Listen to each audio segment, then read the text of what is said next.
Hello and good morning. I just want to put up a video talking about something that is dear to my heart.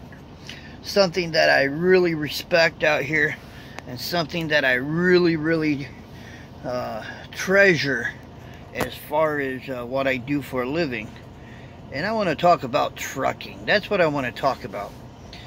You know, first of all, let me start it out this way. Somebody had asked me, he said, I'm 16 years old, I'm thinking about becoming a trucker. What do I have to do? Well, number one thing that you must think about is two is no DUIs.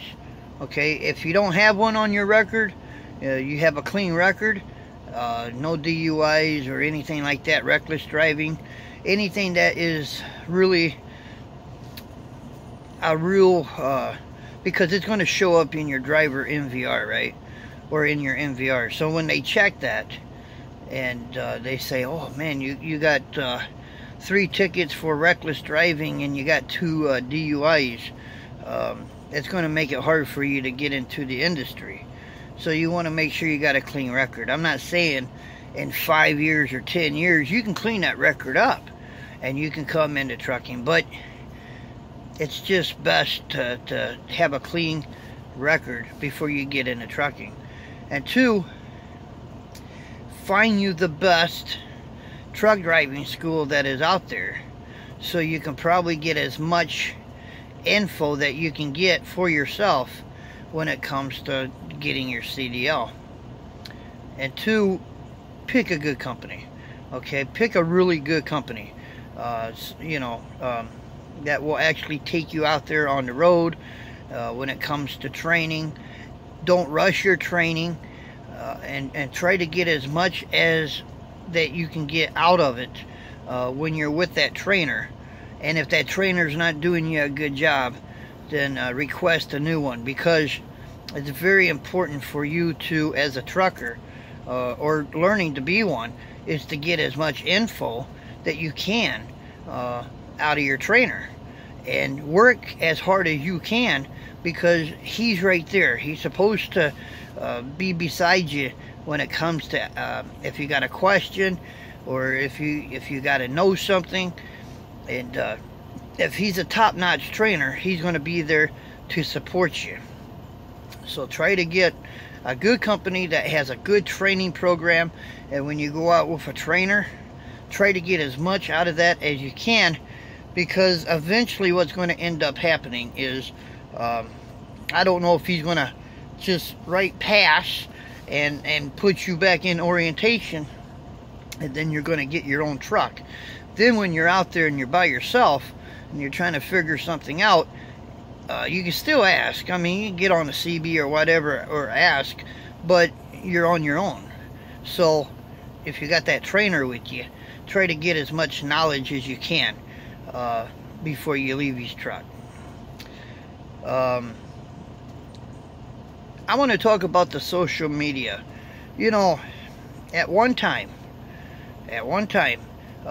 truck drivers out here on the road was being known as the white knights out here on the road. Drivers were well respected, and drivers respected their industry. The dress code back in the day, you know, suit, or not a suit so much, but a uniform and a tie, or just looking, you look professional. You really do. Excuse me, I gotta reset my thing here.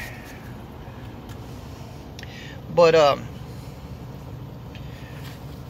drivers back then, they used to look really professional in what they did. They cared about how they looked and how their truck looked and how they pulled off the industry, and the talk on the radio was clean and it was good conversation. And so people back then really appreciated their industry. Now, I'm not saying today that we don't, but we have the social media. And if you want to be honest about the whole thing, I know this to be a fact because I see it. I look at Facebook, I look at these trucker groups, and we are, as drivers, we are our worst enemies when it comes to our industry. And we are so quick in giving somebody a black eye when they do something wrong, that we can't wait to put it up so everybody can see it. And I'm not saying I'm just as bad as anybody else. I really am. When we see something bad, we just got to get it up on the social media. And so what we're doing is we're showing the public how bad we are. So that kind of takes the equation of being a professional driver. It's kind of taking that out of our industry, and people think we're clowns out here, you know. And this is my point of view, but I have been driving for 24 years. Come December will be 25, and I've seen in my days of driving, I've seen a lot of changing in the trucking industry. I really have. And I think the biggest thing that I actually saw in the change is, you know, when a driver was actually on the shoulder of the interstate, or, you know, if he was parked in a place where he shouldn't really be parked, and it said emergency 2 hour only, somebody got on the CB. And I mean, this really happened you know, quite often. Somebody would get on the CB and ask that driver if he was all right. Hey driver, are you all right? And sometimes if you didn't answer that driver, he might actually get on the phone. Well, back then there wasn't as many cell phones, but if he had one, he would call 911 for you. And you might be shocked to see that a state trooper actually is pulling in behind you. Or maybe that driver is going to stop himself, and he's going to run back there and see if you're all right. And believe it or not, that saved many lives of truck drivers, because somebody out there cared about you enough to take notice that you might need help. You don't get that today. You really don't. You know, you used to be able to turn on your CB, and yeah, you didn't have to have it loud, but if it was foggy, or if the weather was nasty, or, you know, people say they drive with their headlights on for safety. But what's just as important as driving with your headlights on, you have a communicator in your truck that allows you to know what's happening 30 miles ahead of you, 20 miles ahead of you. You know, a driver may get on there and say, hey guys, the interstate is coming to a dead stop, 20 miles. And usually they give a mile marker, right? So you know before you get there that you're going to have to probably stop, or you can find an alternate route. You have a chance to get off that road and maybe find a different way to get around, so you're not part of that congestion. That doesn't happen no more. And I'm not saying that nobody is actually doing that, but what I am saying is it's not as common today as it was back in the day. We have an industry that is so huge. Of all the industry that is out there, trucking is considered the largest industry out there. Now, this guy may drive for JB Hunt, this guy may drive for Swift, and this guy may drive for Roadway, and this guy may drive for UPS. But as an industry, we all do the same thing. It don't matter who you drive for. It don't matter who you drive for. But we all do the same thing. We pick up freight, we take it down the road, and we deliver it in a dock, and then we do the same thing. And then when it's time to go home, we go home.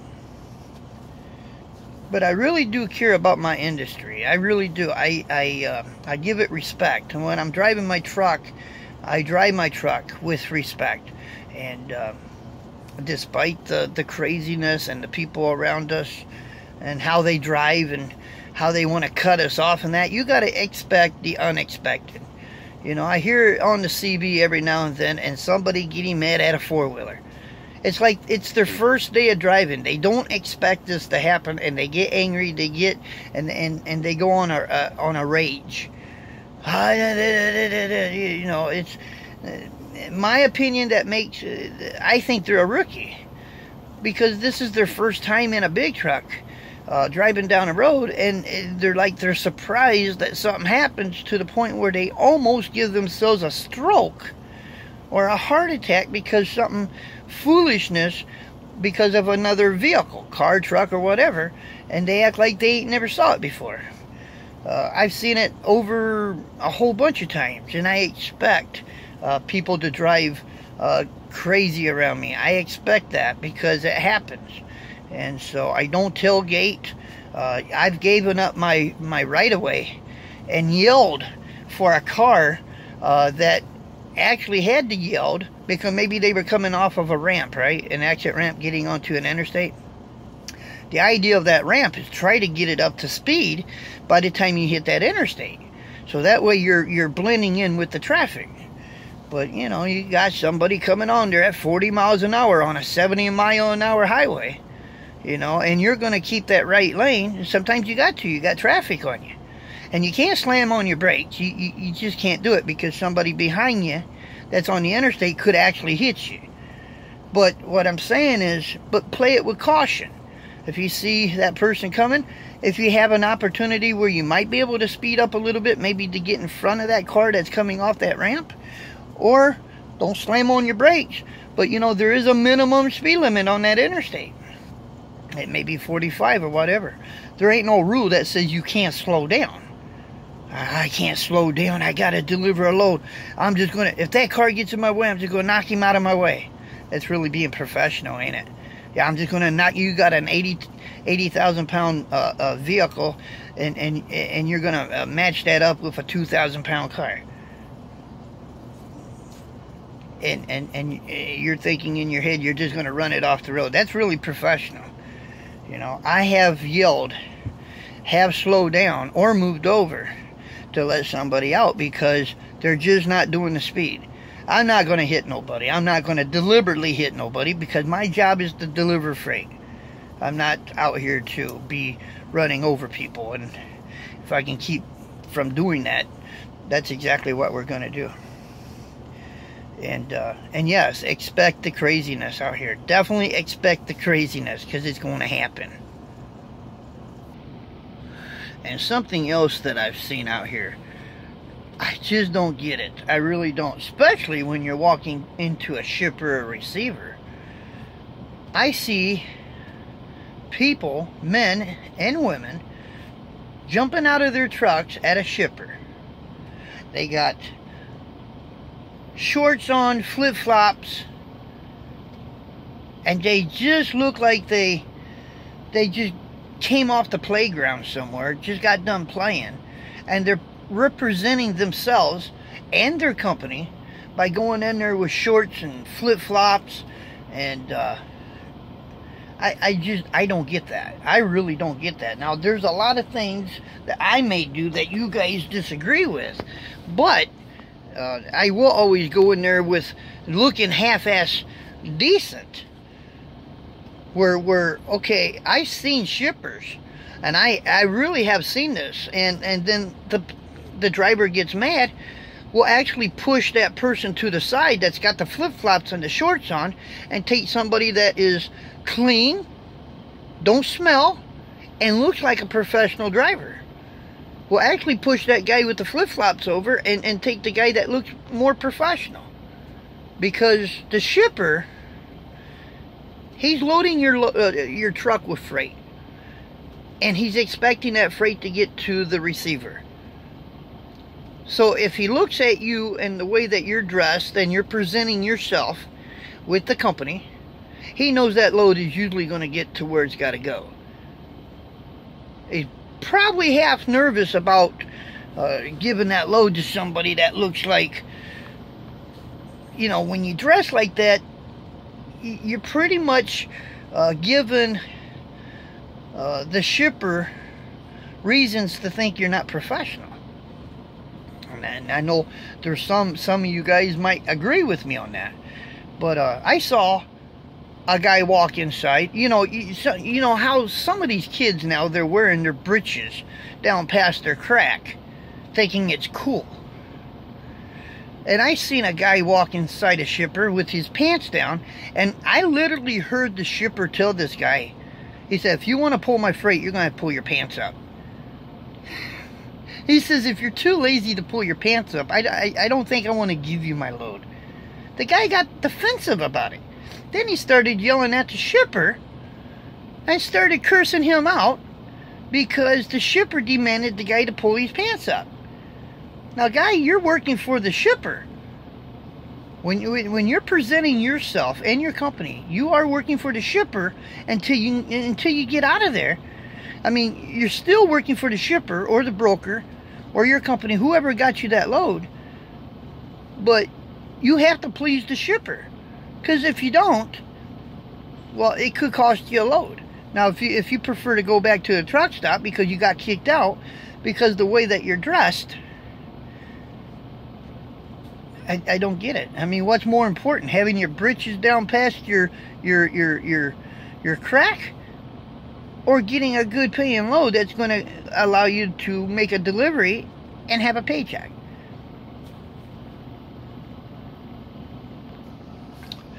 And I think the most dangerous thing that we have out there today is really two things. The ELDs, the electronic logbook. It's a good device to have. Really, it is. And I'll explain why I say it. I think it's far better than the paper log. But I think our FMCSA, I think they did one thing wrong with our log. I really do. And I understand that you can't work 20 hours, 23 hours, 18 hours. I understand that. But ever since they redid the logs, at one time we had an 8-hour break off. At one time we could only drive 10 hours. At one time we were able to stop, take a nap, or if, let's say you're going into Dallas, it's backed up bumper to bumper, and you kind of want to wait for that traffic to get not as crazy as it is, you were allowed to pull over, pull off, go into a rest area or a picnic area or whatever, and stop your truck and stop your clock. And you were able to take a nap, go eat, or go do whatever you want to do, and then when it was safe to roll, you was able to take off and start your clock again. Today we have a 14-hour log that says we can't stop our clock, and I can see what's happening out here. We have drivers that will push their trucks. They'll just push it with the governor, and I'm not just talking just common drivers. I'm talking UPS and FedEx. I'm talking your union drivers, ABF, Yellow Roadway. They'll push it to the max. And because they can't stop their clock. They must get the load where it's got to go. And I've seen a lot of dangerous acts. And I've also seen quite a few truck wrecks out here. And I really believe, my opinion, that it has all to do with that mandatory 14-hour rule, that you can't stop your clock. So I think it has a lot to do with it. Now, some people may divert and say, no, I don't think that, but I do. I do, because drivers are pushing their trucks to the limit. They're tailgating. They're cutting off other traffic, other trucks. They're running through construction jobs and just it's dangerous out here. And a lot of your four-wheelers out here, four-wheelers or cars, or okay, your general public, some of them don't know about that 14-hour rule.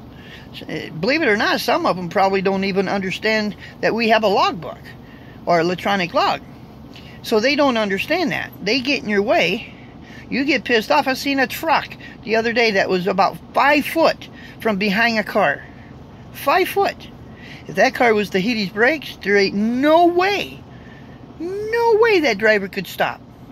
I mean, it takes him 5 seconds to register in his head that car is going to stop.